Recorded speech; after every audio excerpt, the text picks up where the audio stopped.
this evening.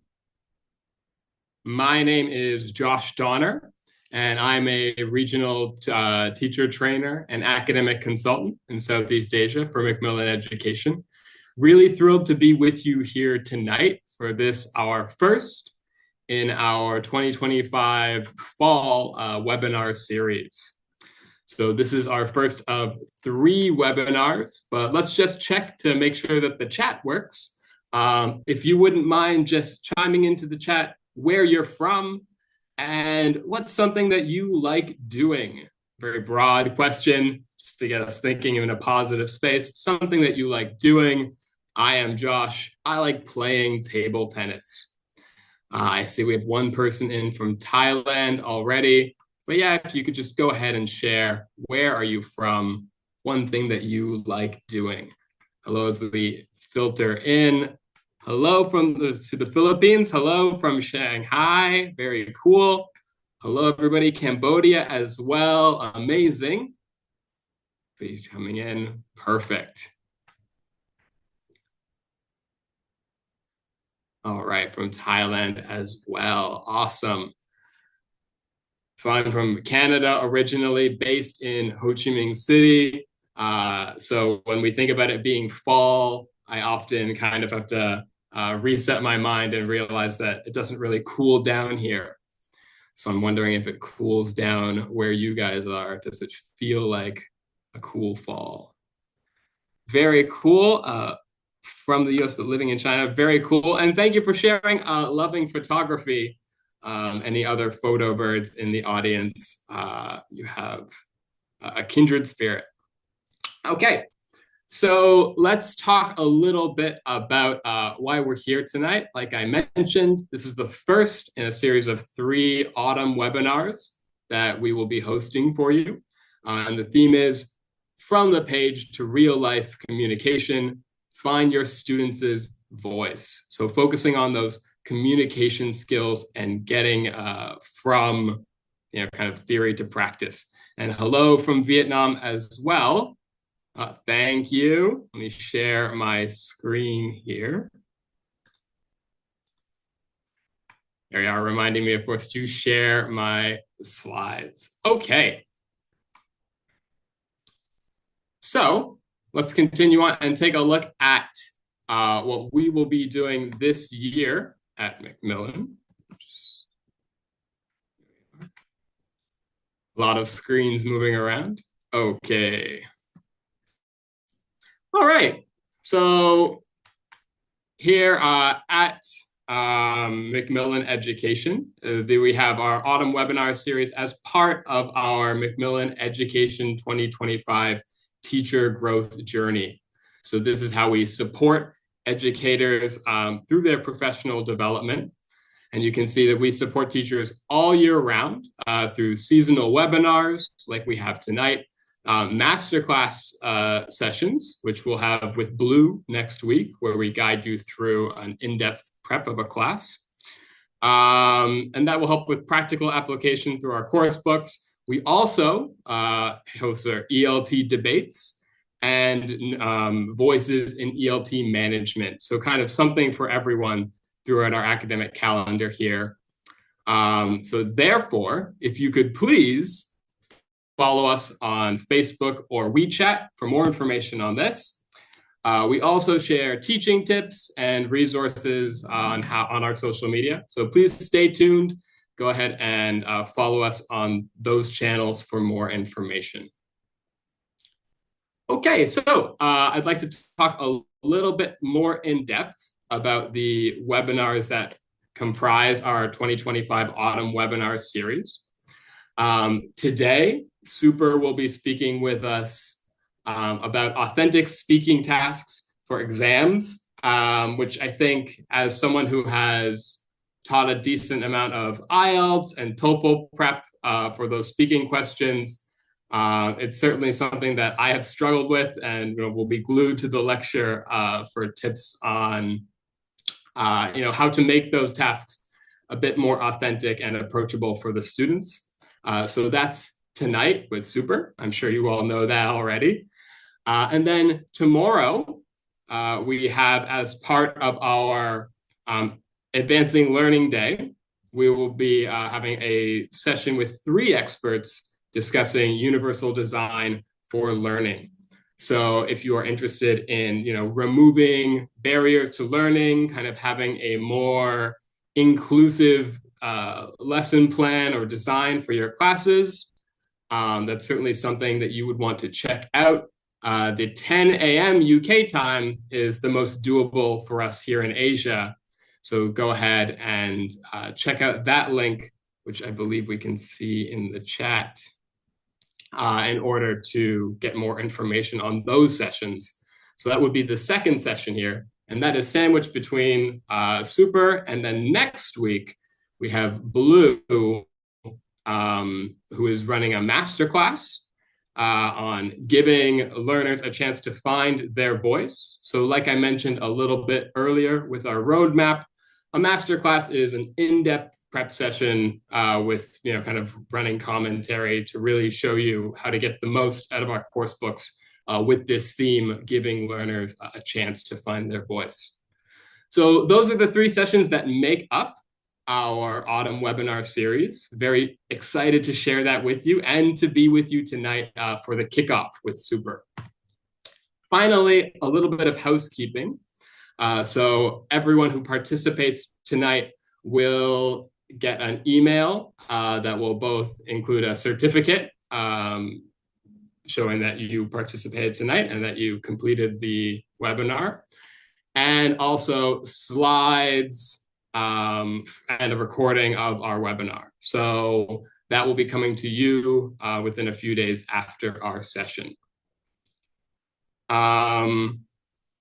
Otherwise, I think, just one more thing about the housekeeping on that.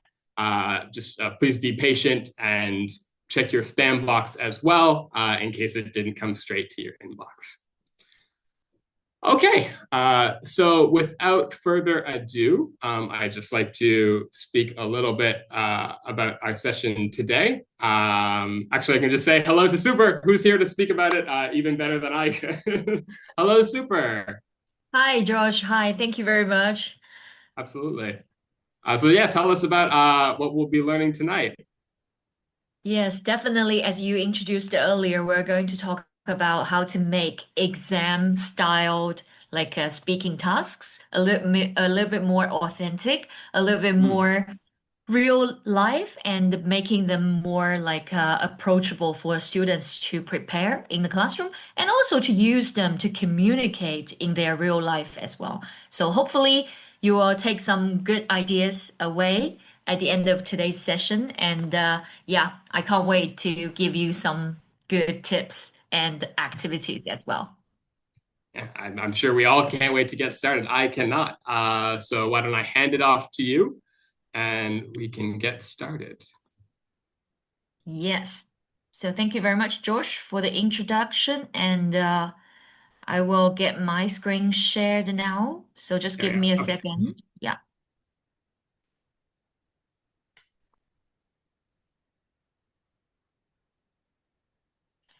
Yes. So hi everyone. It's great to see you all tonight. And if you have any questions, I think Josh will keep an eye on the chat and don't forget to use the Q&A function on Zoom as well. So feel free to ask me any questions. I'm saying hello from Shanghai, China, and I see there are some teachers based in China today as well. So welcome, welcome. And a lot of teachers coming from Cambodia, Vietnam, and Thailand, and the Philippines. Yeah, what a crowd. So thank you very much for coming.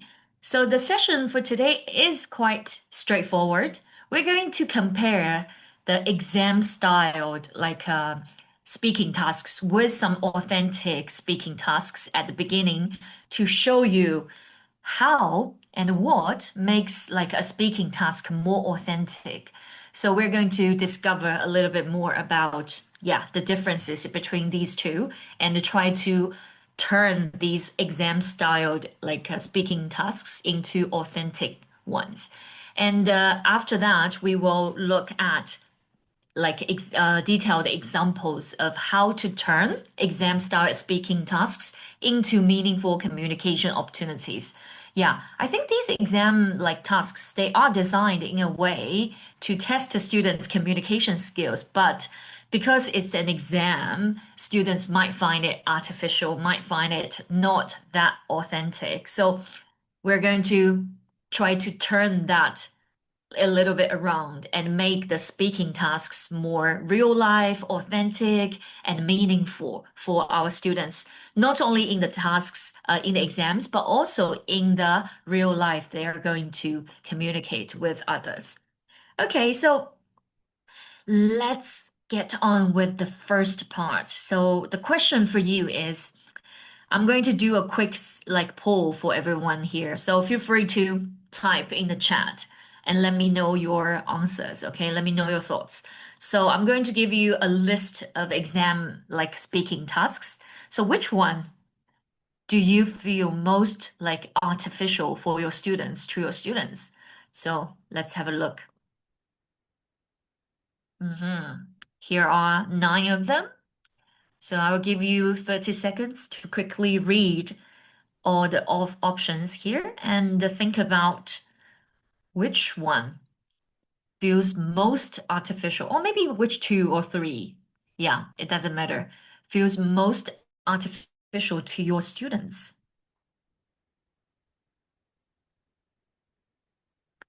Let me check the answers in the chat.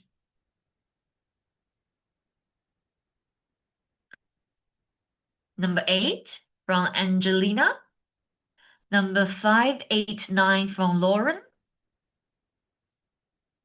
Number 4 from sorry, excuse my pronunciation if it's not right. I'm not sure about the pronunciation.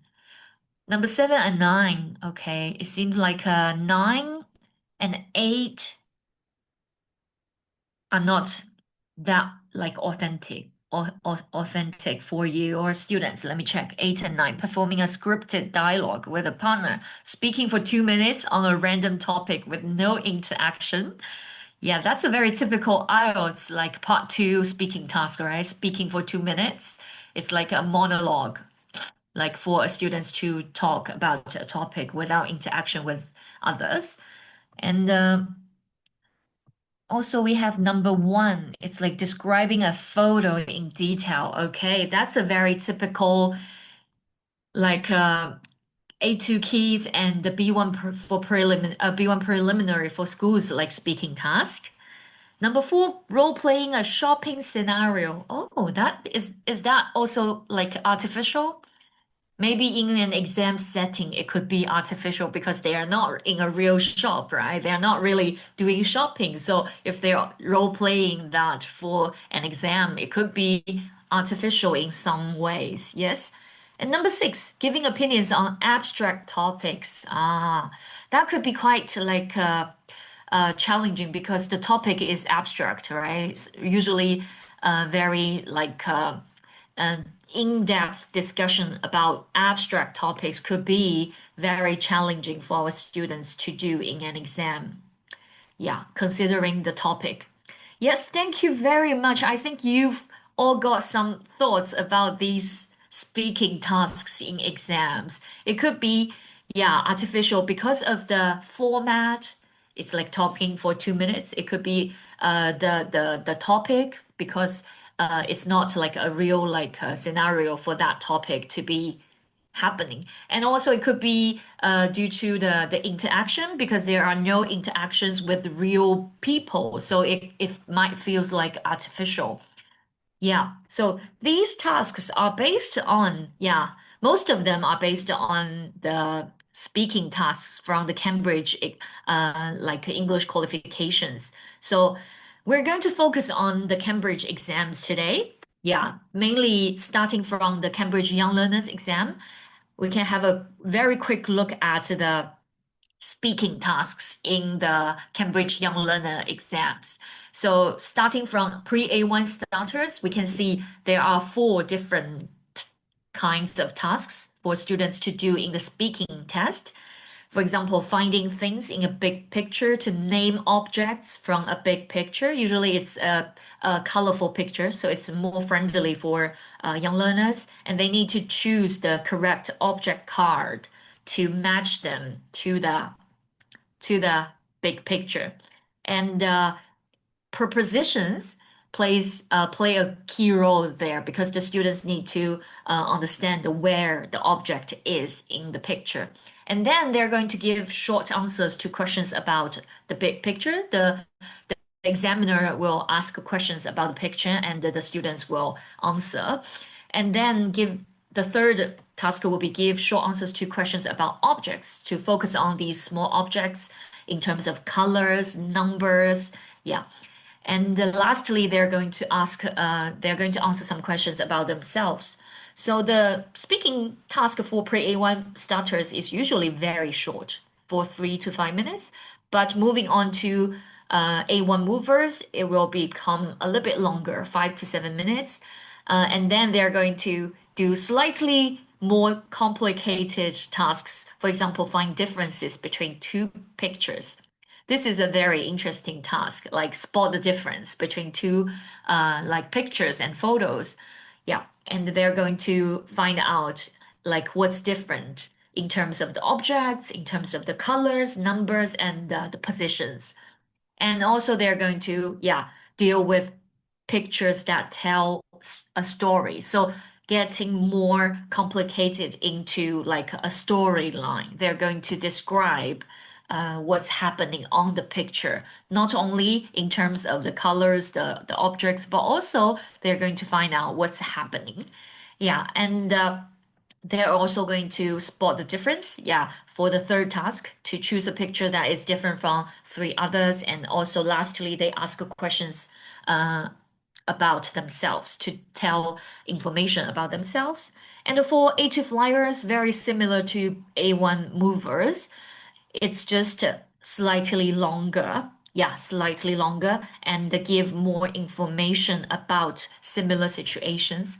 So as you can see, for the Cambridge Young Learners exams, the speaking test is based on pictures, of course, and dealing with like the objects, the colors, moving on to stories, and then about like two similar situations. So the students will need to describe the pictures and also tell the difference and also knowing about what's going on these pictures.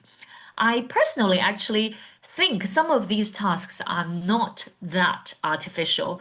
They actually have tried their best or tried very hard to make these speaking tasks like more authentic.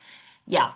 But still, as we mentioned, it's like in an exam setting, so it's still could cause like stress for the students and make them feel like artificial and not that authentic. So give you like a few examples. So this is like A2 flyer speaking task one. Spot the difference between two pictures. Can you spot the difference for me? For really quick, what's different from picture A to picture B? Yeah, let me know in the chat if you can spot some differences here in terms of the color, the object, the positions. Yeah. Okay, let me see. Location of the octopus is different. One is in the left and one is in the right. That's right. Island. Yeah. There is an island in picture B, but not in picture A. Color of the tree. Um, yeah, but the tree was not there, right? It's not only the color, but also like the island and the tree is different. Yeah, the position. And the number of clouds. Wow, Josh, very good. Yeah, the toy is different. Yeah, the kid, the boy, the toy the boy is playing is different. The flags are different, the color of the flags, right?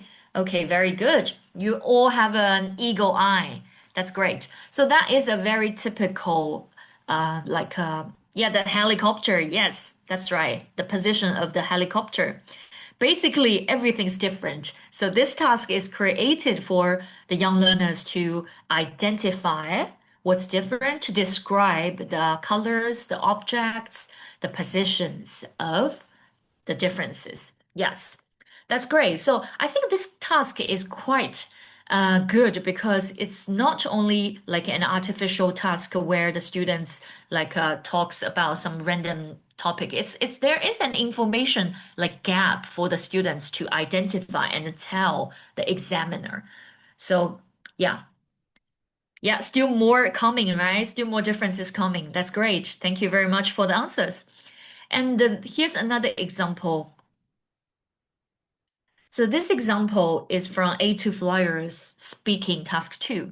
So basically, the student will get one card and the examiner will get another card. So they will have like a different copy of this information. And you will see there are two pictures on the card, right? One is George's castle and the other one is Grace's castle. So they've got different information. So basically, the student will get, for example, Grace's castle's information, and the teacher has got George's castle's information.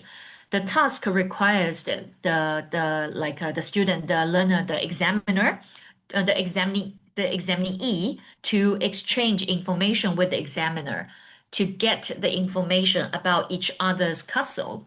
So this actually creates another information gap for the student to speak.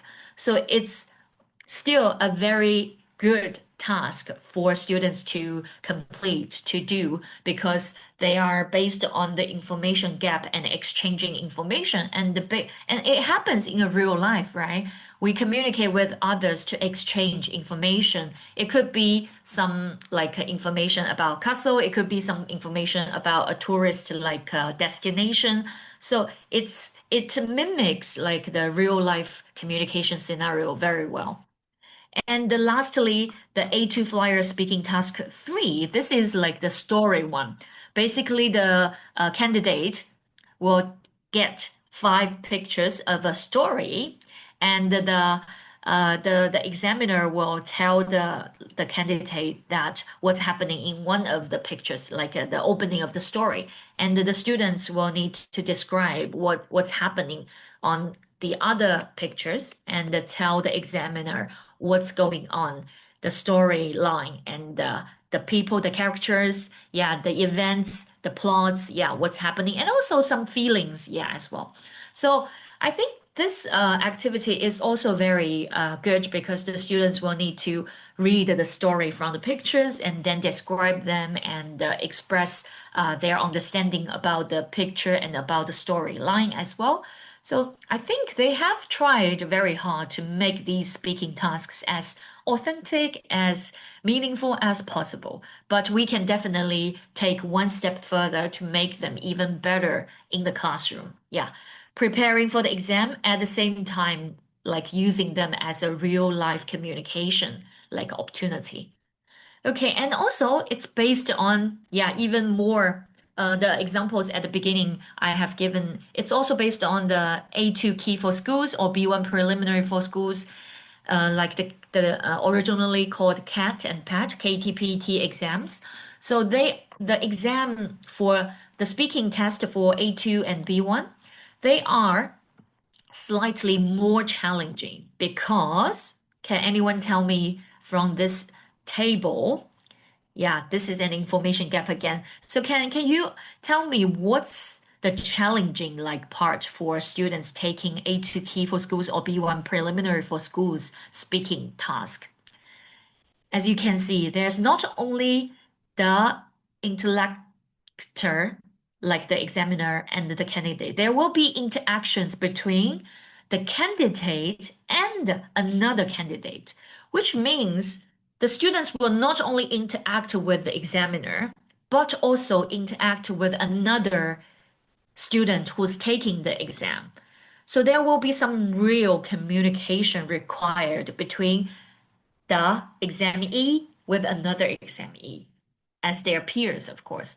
So this is something very different from the Cambridge Young Learners exam. And in that way, I think A2 key for schools and B1 preliminary for schools has made have made the speaking task even more authentic because they have introduced a peer into the speaking task and ask them to talk to each other to mimic a real like life communications context and situation where they probably will happen in their day-to-day life with their friends, with their classmates. Yeah. So in that way, the speaking tasks in CAT PAT, which is A2 key for schools and B1 preliminary for schools, will create slightly more authentic feelings for students, but still more challenging. Yeah, could be more challenging for students to prepare as well.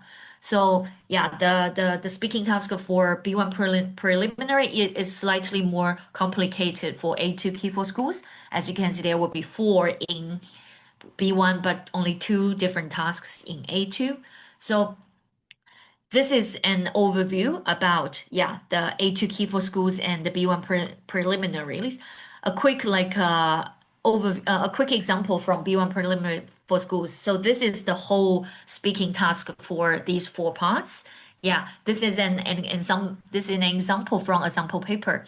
So in part one, students and the examiners will talk about general questions about the personal information, about their hobbies, their hometown, their likes and dislikes. And in part two, the students will describe so this is part one, talk about what's your name, how old are you, where do you live, and the city, the town, the region. Do you live with your family or any other personal information?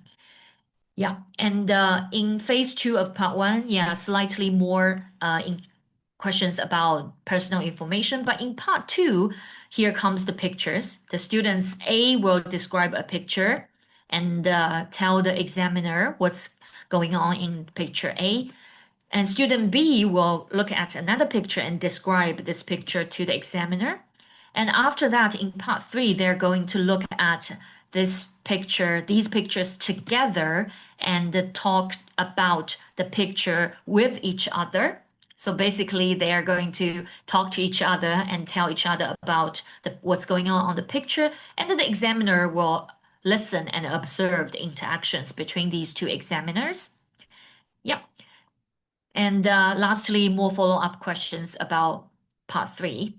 And in IELTS, very similar because they are all following a very similar structure and methodology for the speaking task, just slightly more academic, more abstract topics will be there. In part one IELTS speaking task, the students and the examiners will talk about personal information, but slightly in more complex ways, in more detailed ways.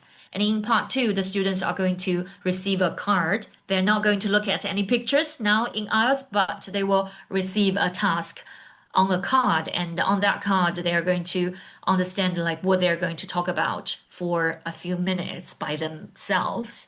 But there are no student interaction in arts for now. Maybe in the future there will be, but now there's no interactions with candidates.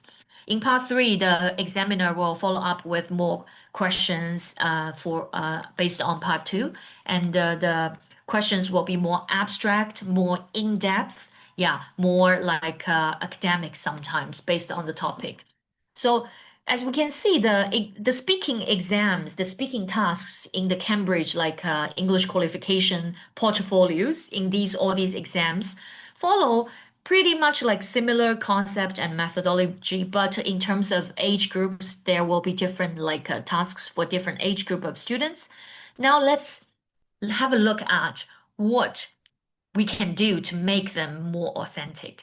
So let's compare a list of authentic speaking tasks with the exam speaking tasks we mentioned earlier, and then think about what's different and what makes a speaking task more authentic.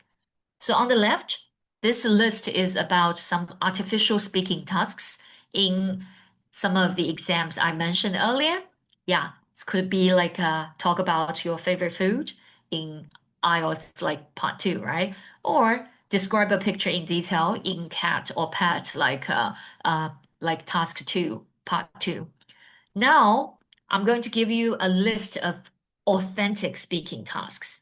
And please take a minute to compare them and think about what makes the authentic tasks more authentic. So here it is. So I'll give you maybe 30 seconds to read and then tell us in the chat what makes the authentic speaking tasks more authentic.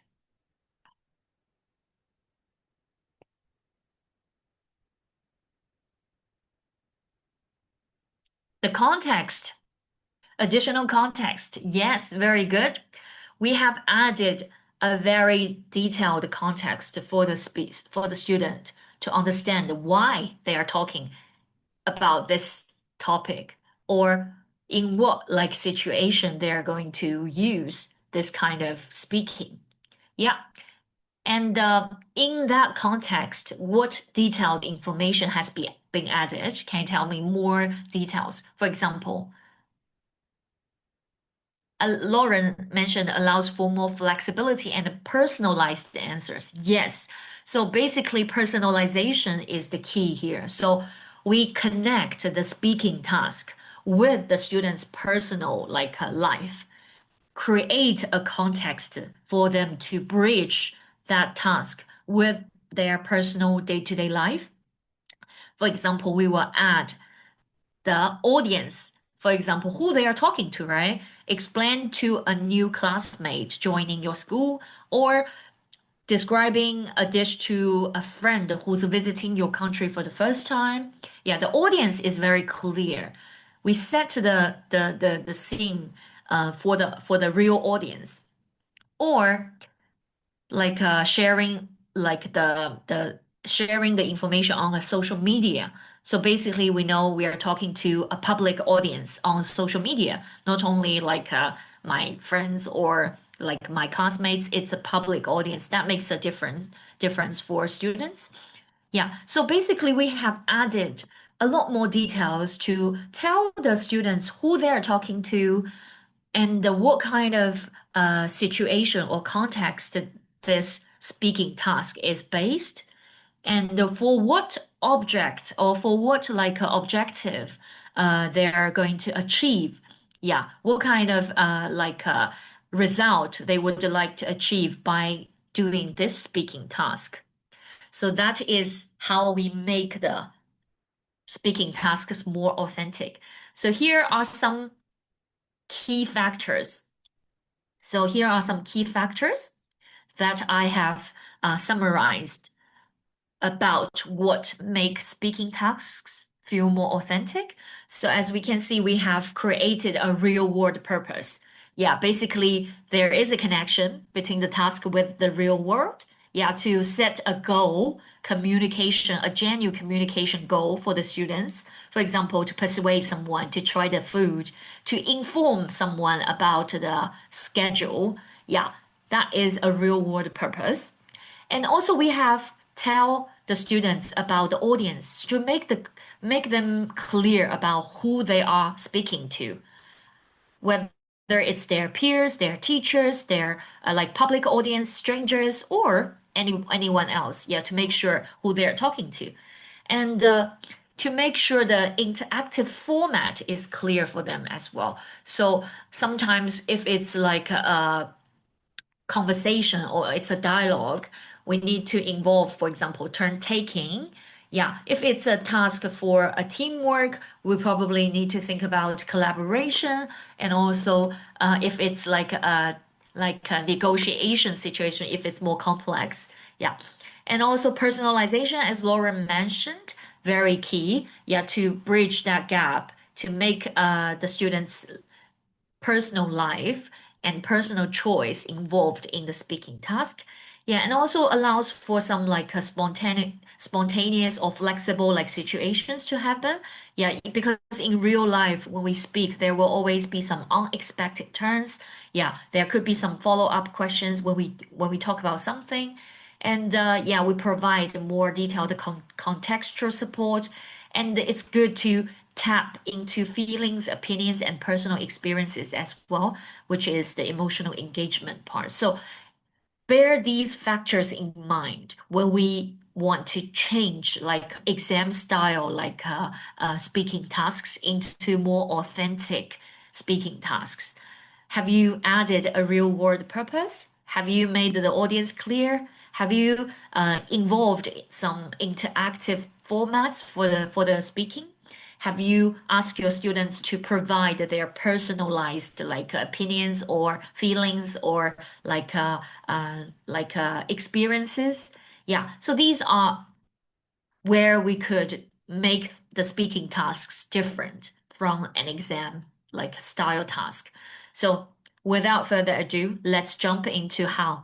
So how to turn exam style speaking tasks into meaningful communication. I'll give you some examples from different like exams. So we mentioned like the Cambridge Learners, the CAT PAT, also the IELTS, right? I will choose some of the exam tasks from these exams and then turn them into an authentic, meaningful communication like a task and tell you how to teach them in the class, following a step-by-step like a structure. Okay, so before I give you the first example, bear these factors in mind. Yeah, give you 10 seconds to read them again before we jump into the first example. Yeah.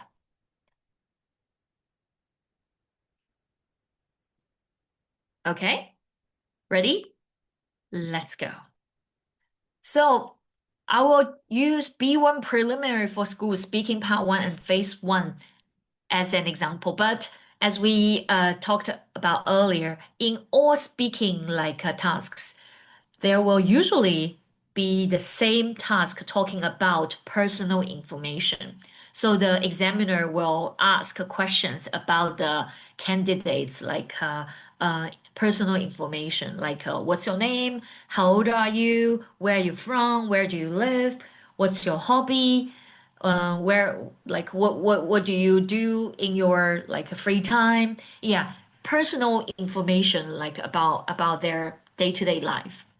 So all the speaking exams will usually start with a question or a list of questions asking about personal information. But if it's like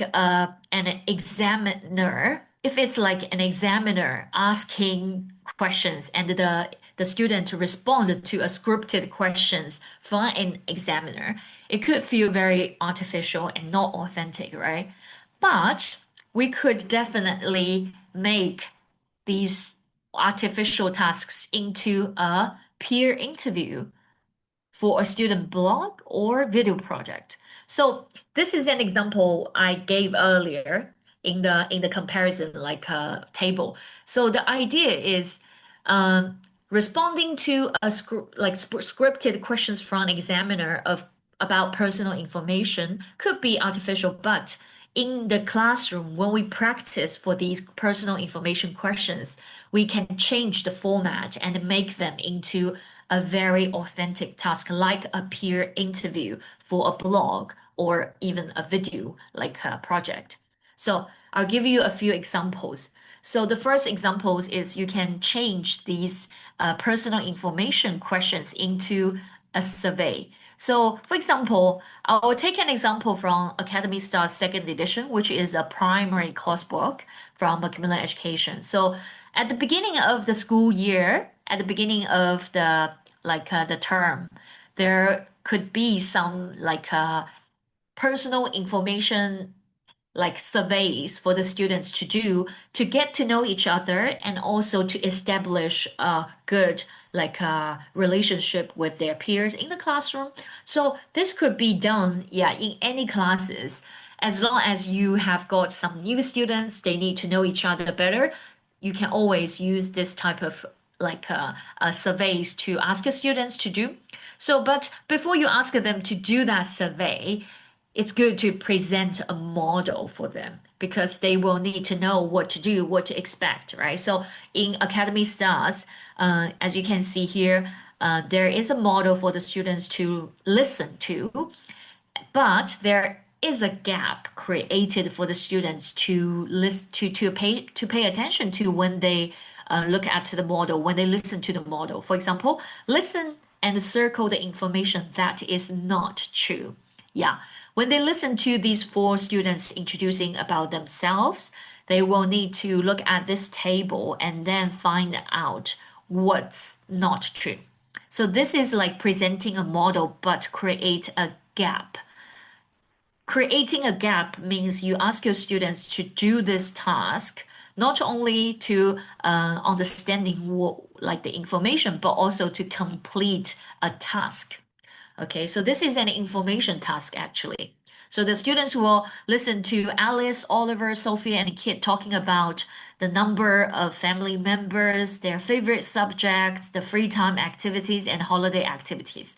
So this is about like personal information, right? It's very much similar to the questions that the examiners will ask in these Cambridge exams. So students could we could turn this type of questions into this kind of survey or interview. After presenting a model and completing this task, like finding out which is not true, we can follow up with some resources and to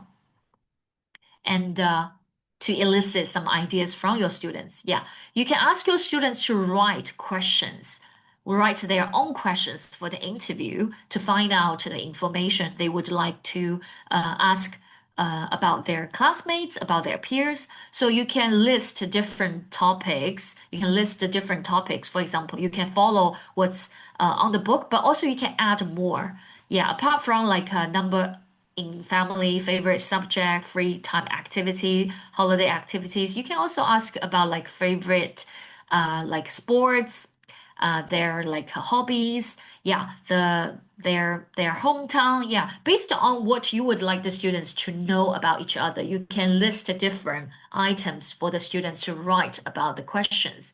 So you can give them some examples like how many people are there in your family, what is your favorite subject, yeah, to come up with their own questions and then moving on to do the interview with different classmates in the class.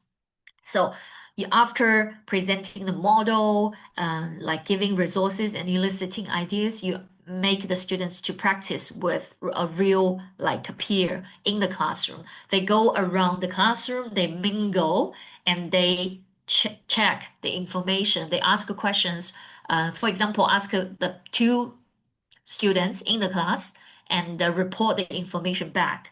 So basically, they have this paper of the survey with their own questions, and then they go around the classroom and writing the information on the table. Yeah, this could be a very good activity for the students. You can ask them to talk to as many people as possible. Yeah, for example, at least you need to interview at least like 5 classmates to get the information. So you can create a table for the students to fill in the information, and then after that they need to feedback. They come back. For example, you set them into groups of like 5.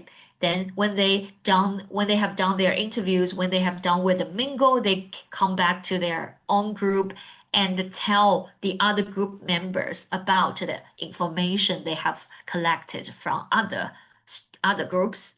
And then in that way, they have been asking and answering questions all the time, right? They have been asking each other about their personal information. They themselves will answer these questions and giving out information about themselves. So in that way, these personal information questions are practiced in a real life context with real audience and with a real life like a task, which is a survey. Yeah. So this is one example I'd like to show you, but also you can you can do a slightly different like activities as well. For example, this activity is called 3 facts about me. We can turn this task into a very engaging and fun activity called 3 facts about me. I think you probably have some of you might have used this activity in your classroom. It's still about personal information, but we can focus on a certain topic. For example, in part one, phase two, the examiner will ask a little bit more questions about one topic. For example, sports. Now let's talk about sports. Like, do you play any sports? What's your favorite sport? Do you watch sports on TV? What are your favorite sports peoples? Yeah, questions like that. This kind of personal information questions, how can we make them into more authentic, real life? This task is called Three Facts About Me. Let's see how we can play it. So basically, you can give you are going to give three facts about yourself. You can either use pictures or not use pictures. It depends on you. But it's good to show some of your pictures. So these three pictures are all my pictures. So using your own pictures will create that kind of rapport with your student and make it more personal. Because when you talk about yourself to your students, they will feel more, you will become more accessible, and the students will get to know you, right? So if you want to get to know the students, it's good to start from yourself. So show your own pictures and then give three facts. So for example, I'll give you three facts. Two of them are true and one is fake. You can ask me three questions about these three facts and decide and discuss in your group and decide which one is fake and why. Okay, so here are the three facts I'd like to give you. I have a kayak is the first fact. I have a snowboard is the second. I have a bicycle is the third fact. So now, please take a look at these pictures and think about these three facts. And then, yeah, you don't have a group right now, but you can decide. You can ask me questions, of course. In the chat, feel free to ask me any questions to find out which one is true and which two are true and which one is fake. Yeah, feel free to ask questions. So in at this time, your students will be very curious and start to wonder what's true and what's fake. And they will come up with their own questions naturally because it's a real like information exchange. Okay, so have you ever visited a Burton shop? Good question, Lauren. Yes, I have. Okay, that's one question. You have two more questions to go.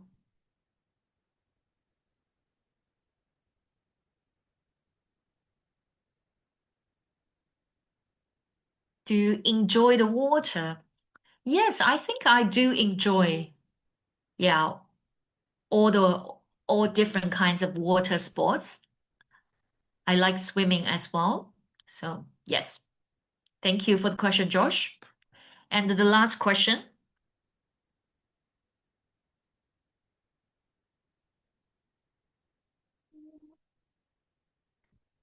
Yeah, you need to be very cautious about the question you ask because that will give you the hints where you will need to make the decision about which one is fake. For example, asking about the price, how much is the bicycle, the snowboard, or the kayak? Yeah. In that way, you could probably find out if I have actually bought a kayak, a snowboard, or a bicycle. Yes. So this is like an example. And feel free to take a guess in the chat which one is true and which one is false, is fake.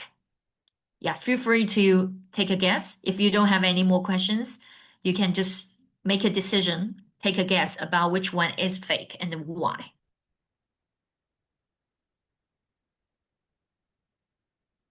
Oh, there's another question. What is the longest ride you have tried before? Okay, the longest ride I have tried is around 136 kilos.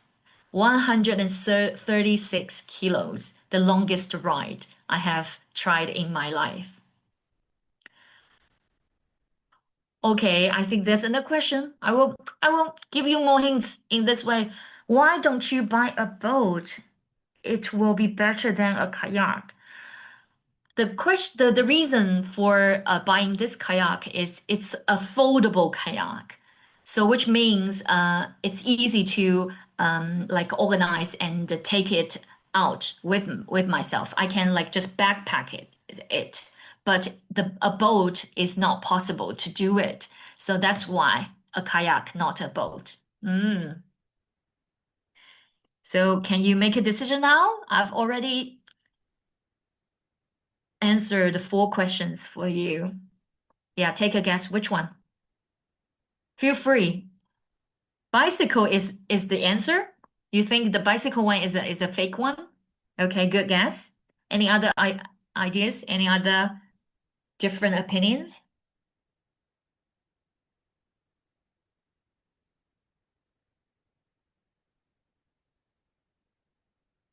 I think maybe kayak is the fake one.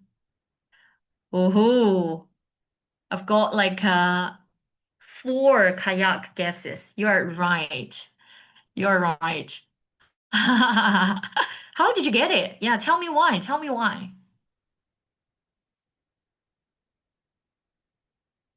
Kayak is the fake one. I don't have a kayak, although I want to.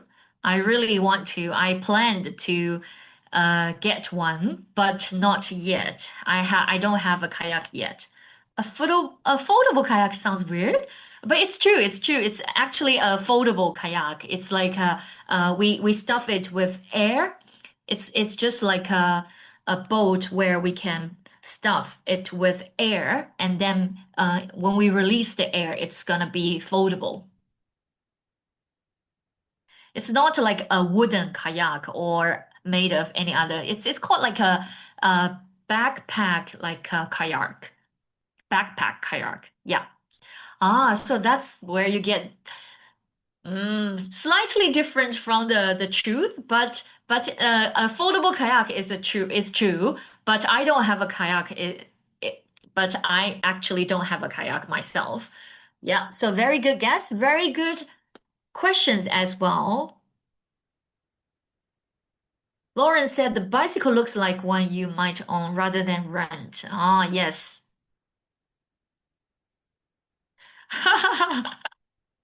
I think the interaction we just had, the questions you have asked, the guesses you have been taking, and also the reasons you have been like coming up with, has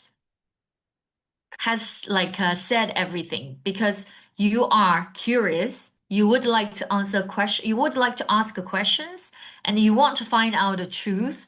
So in this way, it's the real like communication is actually happening. So hopefully this task will help you with your students' practice as well. So using your own pictures is the first step, using your own facts, because your students will be curious about you, definitely. And then you create that kind of task for them. They will need to find out what is true and what is fake. And the questions and the pictures, the information, it's all based on the exam task. But in this way, we create different like interactions, making it real and authentic. Your students will ask you questions that the examiners will probably ask you in the exam, but we make them into a real communication. Okay, you can definitely change it as the level go like changes. For example, you can use the same pictures but adapt them for different students. If you want to practice like frequency. I kayak once a month. I snowboard once a year. I cycle once a week. Yet change it slightly. If you want to change the language focus, if you want to practice the frequency, the adverbs for time, for frequency, you can just change the fact. Ask your students to, yeah, take a guess, the frequency of your sports. Yeah. And you can ask your students to show their own pictures, coming up with their own facts, and then they do a group work.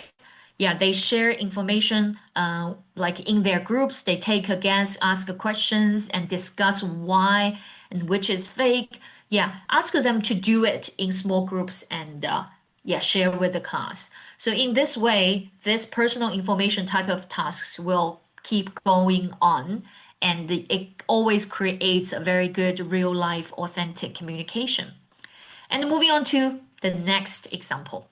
So I need to be a little bit quick with the time. We're running short. So the third example I would like to give you is based on B1 preliminary for schools speaking part two. So do you remember there are quite a lot of tasks about describing pictures, right? For example, this one is describing this picture, like it shows someone learning how to do something and tell the examiner what's going on. So this type of describing a picture type of task could be a little bit artificial, but we can definitely make them into a more authentic task. So, for example, create a social media caption for the photo to promote a travel destination or introducing a, a food that to someone who's visiting your country for the first time. It's all based on a picture, but just turn the speaking task into a real life task. So, for example, you can make it into a social media challenge. So they are going to describe the picture on social media, either to promote a travel destination or to introduce a food to someone who's visiting your country for the first time. So let's see how we can do it. So for example, I will take an example from Optimize Stars, which is a secondary course book for students who's preparing for A2 Key for Schools, B1 Preliminary for Schools, the CAT-PAT exams. So in this Optimize book, it actually gives a very good like lesson plan for you to teach this type of exam questions. For example, we still provide a model but create a gap. So for example, when we describe pictures, it's very important to use these phrases to describe the positions, right? On the left, on the right, at the top, at the bottom, in the foreground, in the background, to the left, right of something, and extra. So basically, we show a model of using these phrases to describe positions using a video. I'm not going to show you the video today, but I just give you an idea about you can show a video that using these phrases as a model, but create a gap. For example, watch the video, choose the phrases that you hear. Yeah, ask your students to watch the video with a purpose, with the gap to fill. And then moving on to provide resources and elicit ideas. So when describing a picture, the students definitely needs to describe where the things are on the picture.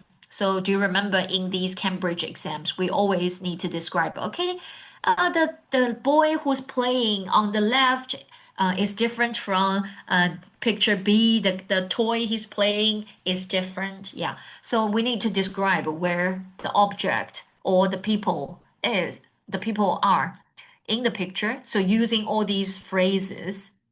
But if we use this type of pictures to elicit ideas, sometimes uh, it could feel a little bit distant because this picture is from the textbook. It's not related to the student's day-to-day life, right? So definitely we could use this picture as a warm-up, but we can change to another real-life picture to make this task even more authentic. And after that, you can do another task to practice using these phrases to describe a picture. So you can do a picture dictation. So this is an example from Optimize Stars, asking students to do a picture dictation. Basically, student A is going to describe a picture, or the teacher can do it first. The teacher is going to describe a photo verbally to the student, and the other students are going to listen and draw what you hear. And using all these phrases, for example, on the left, like bottom, there is a boat. In the background, there are some mountains. In the middle of the picture, there is a girl wearing like a red, and in the foreground, there is a lake. Yeah, so you can describe the picture using all these phrases and tell the students tell the students to draw what they hear. And after that, yeah, they can practice they can change roles. The other student to describe the picture, the student B will draw. Yeah, so basically you can do this kind of picture dictation activities in different ways and with different partners. Yeah, to make sure the students will have enough time to practice using these phrases to describe prepositions.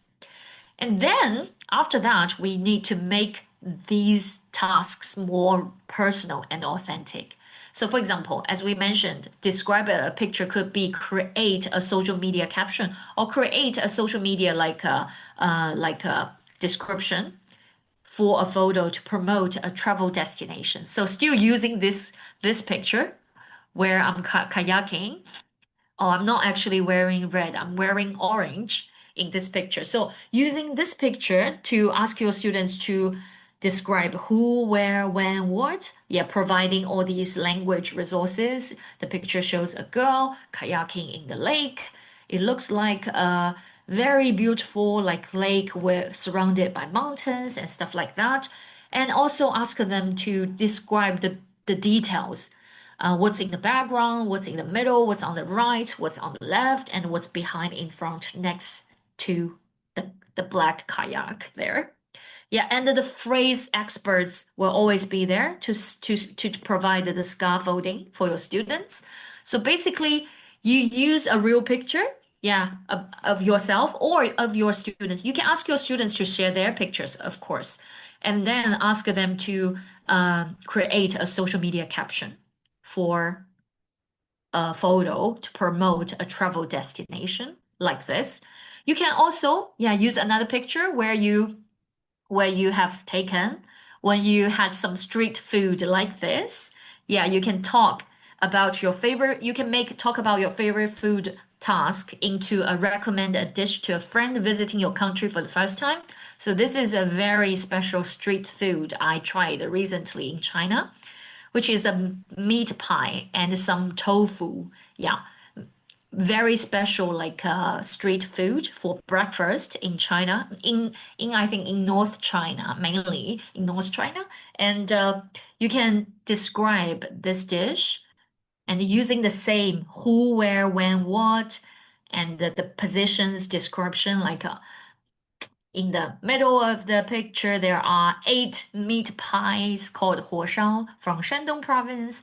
And in the bottom, at the bottom, there are 2 bowls of tofu, which is a specialty for North China. Yeah, I feel like this is the must try food for people who's visiting China for the first time and blah, blah, blah. So definitely you can personalize these activities using like real life pictures, real life real food from your student's hometown, and introducing a friend if you have a foreign friend who's visiting China who's visiting your country for the first time, you can definitely show your friend's picture on the slide and tell them, okay, this is my friend and he or she's coming soon in a week, and please, what food would you like to recommend? And ask them to show the pictures and then describe the picture, and then ask them to share these information by describing the picture they are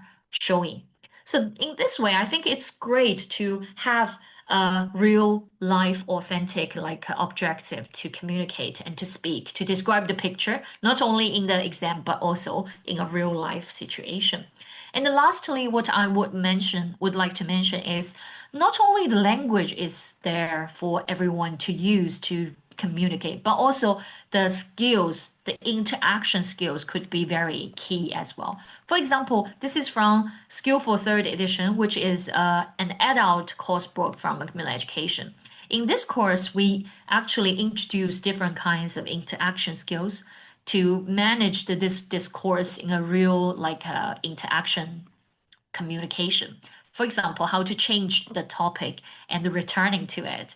For example, if you're talking to someone about a topic and you could go off the topic because of different reasons, but you can always change it and return to it by using these kind of interaction skills. Yeah, by introducing these phrases. That reminds me. Oh, by the way, I would like to. Oh, speaking of that, I would like to blah blah. Before I forget, I want to mention A, B, C, D. Or when you get back to the topic, oh, let's get back to what we were talking about. Anyway, as I was saying before, so these phrases, these language will give the students another tool to manage their discourse and manage their conversation in a real life. And ask them to practice these interaction tools can be very helpful for them to do a real life communication. Yeah, asking student A and student B to change their topic and return to the topic, give them some real like topics to practice. And you can always play the role to be the one who's changing the topic and asking your students to return back into it. Yeah, that will create a lot of fun as well. So this is the last like thing I would like to mention. Yeah, some interaction skills or some pronunciation skills could also very, yeah, be useful. For example, the intonation or like when you put stress on different words in the sentence, your intonation varies, right? In that way, the feelings and the attitudes you express will also be different. So that's something very special in the real life communication as well. So even if we're using the same words, the same sentence, we can express very different feelings and attitudes. So for really quick, I want to show you this example from Skillful to get some feeling about how different intonations can create different messages in terms of feelings and attitudes. Track 3.8, Unit 3, Pronunciation for Speaking. Oh, One. wait a second. I heard about a forest fire that happened recently. I think I'm not sharing the sound, right? So let me really quickly share the sound with you.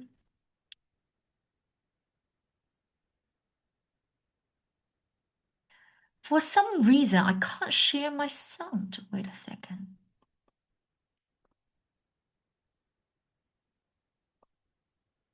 You can hear. Okay, I'm so sorry. Great. Let's move on then.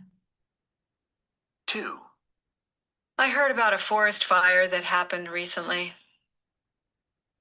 3. I heard about a forest fire that happened recently.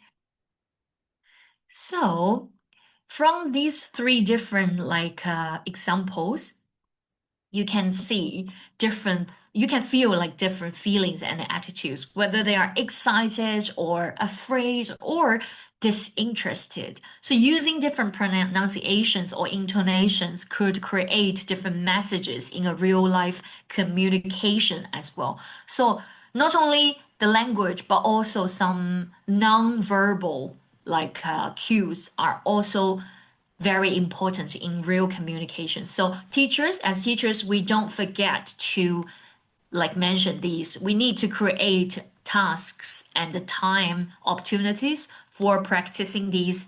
For example, the interaction skills or these pronunciation skills as well. So these are two examples I took from Skillful Third Edition, which is an IELTS preparation course. And also an academic English course as well for adult and young adult and some older teenagers as well. So we have covered quite a lot of examples, and let's get back to this table where we talked about the key factors that differentiates a exam style speaking task from an authentic of like in the other way around, differentiate an authentic speaking task from an exam style speaking task. Yeah, let's quickly review all these key factors. Have you added a real life like communication purpose for your speaking task? Have you made the audience clear? Have you introduced some interactive like patterns for your students to take turns, to negotiate, to collaborate, to do group work, to do pair work? Have you created space for your students to personalize and make choices about what they're going to talk about? Yeah. Have you provided the contextual support for the students and invite them to tap into their feelings, opinions, and personal experiences, and also allowing for flexibility and spontaneity as well? Okay. So that is, I think, all about my session today. And I've slightly run out of time, but I think it should be fine. So thank you very much for, yeah, bearing with me for 8 more minutes. So let me know if you have any questions. Thank you so much. Super. Thank you so much. That was fantastic. I love how much ground you covered. Again, guys, if you have any questions, you can put them into the chat and we can handle them now. I can certainly speak about what we just heard, of course. I'll just share my screen again. Yes. Okay. If you have any questions, feel free to ask in the chat. And while I think we are waiting for more questions, we can ask the teachers to maybe look at the survey and submit your feedback Yes. for today's session, right? Yeah, we can Yep, give we can, teachers some time. please go ahead and complete the survey if when you have time. It really helps us out here.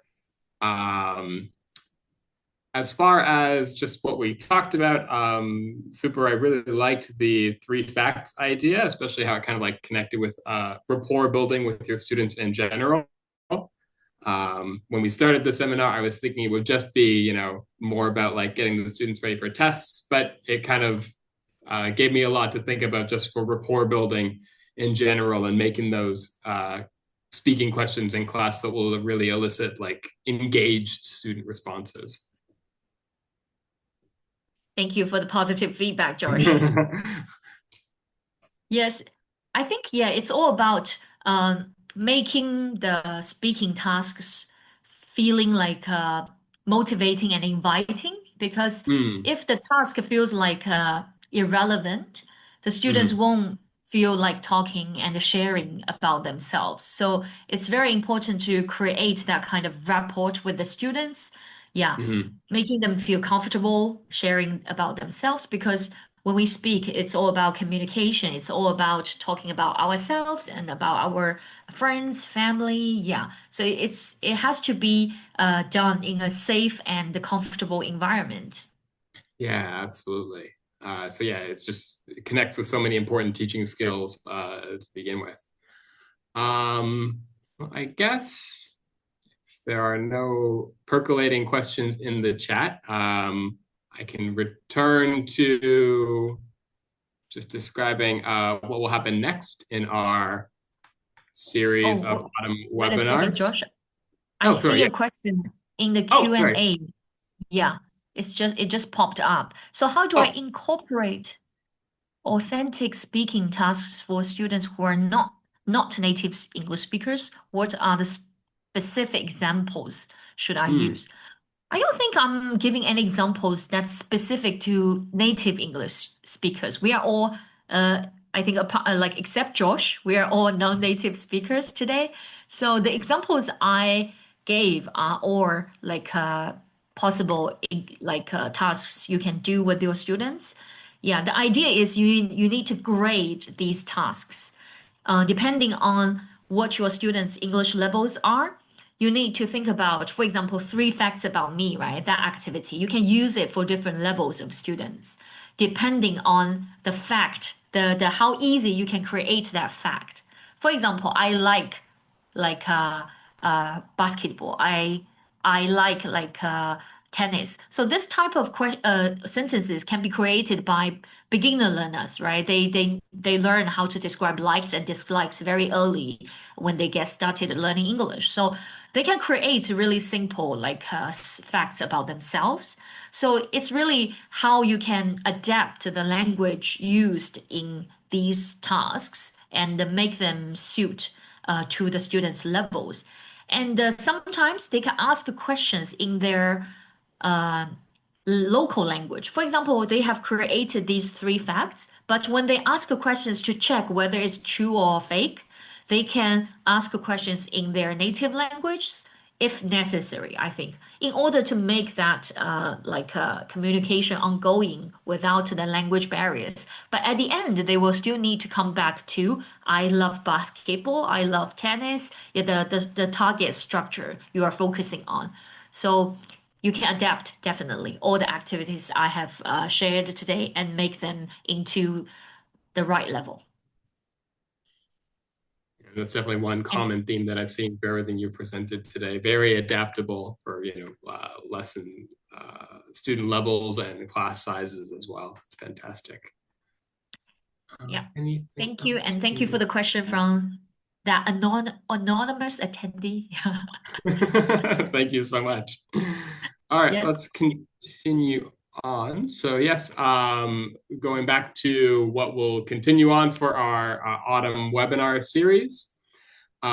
Just again, reminding you that tomorrow is our Advancing Learning Day for Universal Design in Learning. So this is our global webinar. You can register for tomorrow's session. We'll have different experts discussing their experience in the field, specifically kind of unlearning some myths about UDL, and sort of how to incorporate more inclusive lesson planning into your work and into making lessons that cater to all different levels of students and all student needs. So a very cool webinar on inclusive lesson planning there. And looking forward to next week, our third and final webinar in the series will be given by Blue, and he will be administering a master class, which will be a focused kind of unit preparation session with his commentary on what will work best. So very informative and very engaged there. So we look forward to that. So please go ahead and follow the links there in the chat to join those. Finally, just returning to one final piece of housekeeping, which we touched on before. Keep your eyes peeled in your inbox and just check your spam box just in case for a certificate that will accompany this webinar that Super just administered. And we will also have the recording and the slides there as well. So we ran a little bit over, but definitely we can agree it was worth it. So thank you so much, Super. Thank you, everybody, for attending. And yeah, we will see you next time, maybe tomorrow, or I will be here hosting next week as well. So I'll certainly see you next week if you're here for Blue's session. Thank you so much, everyone. Thank you, Super. Thank you. Thank you, everyone. See you very soon, hopefully. Bye.